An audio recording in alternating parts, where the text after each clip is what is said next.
Muitas pessoas têm perguntado qual a diferença da mesa clássica e da mesa quântica. A mesa clássica, ela tem uma abordagem usando elementos mais materiais. A energia de forma, como por exemplo a pirâmide, os gráficos, como por exemplo os acetatos, como por exemplo os cristais, flores, plantas florais, né? A clássica, ela parte muito desse campo, desses elementos que já existem. Homeopatia, eu posso mandar uma homeopatia à distância pela radiônica, né? Eu posso mandar um floral à distância. A vantagem da clássica é essa especificação, que você descobre qual é a vitamina mais adequada, a vitamina B12, B6, etc., ou qual é o sal mineral mais indicado para cada pessoa. Então existe um procedimento que nós ensinamos na mesa clássica de você emitir isso para a pessoa, né? Via energia. Agora, a mesa quântica, ela parte de um princípio um pouco diferente. Ela também atua sobre a pessoa, sobre o testemunho, a clássica também atua sobre o testemunho. Na quântica, a gente usa diretamente a ação do supraconsciente, usando uma determinada fórmula, em que a gente usa a nossa autoridade divina, nessa forma, todo mundo tem, às vezes as pessoas não sabem que tem, e você pede que aquilo seja mandado para a pessoa, um determinado tipo de energia, ou uma determinada frequência, um raio, a gente chamaria de raio, né? O raio seria um tipo de vibração, mas que você usa pela autoridade divina do supraconsciente, vamos chamar assim, né? O que seria bom? O que eu acho que seria interessante é você ter o componente clássico e o componente quântico, e você fazer uma mesclagem disso tudo, né? Por quê?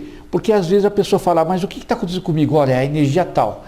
Mas seria interessante você ter uma abordagem, falar, está faltando a vitamina tal, está faltando tal coisa assim. No entanto, existe uma energia que está atuando sobre essa pessoa, que nós chamamos de magia, que está atuando nesse chakra tal, chakra tal, chakra tal. A vantagem da clássica é a especificação.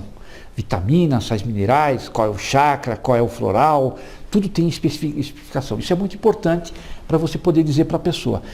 A quântica tem a vantagem de uma correção muito rápida.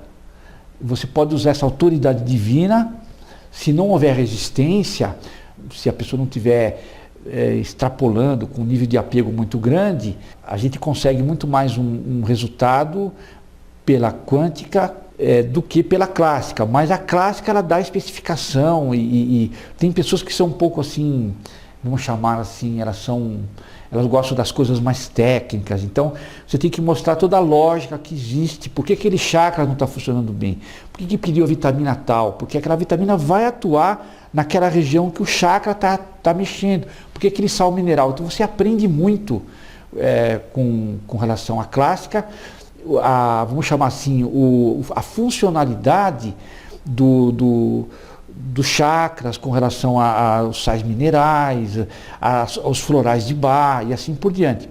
Eu considero ideal a junção. Tem pessoas que falam, eu quero ir logo na quântica para resolver a coisa, mas ela não tem um conhecimento básico da clássica, e isso dificulta um pouco a ação, porque nós estamos sempre em aprendizado. Quando a gente começa a perceber que a gente pode, aí aquilo cria uma energia. Então a gente tendo essas duas bases, clássica e quântica, você começa a entender com muito mais propriedade e o resultado costuma ser muito superior.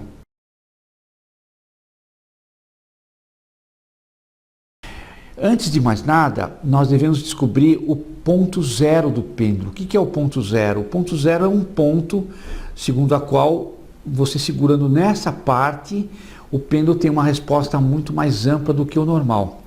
Então, como é que a gente programa o ponto zero? Eu devo pegar qualquer pêndulo,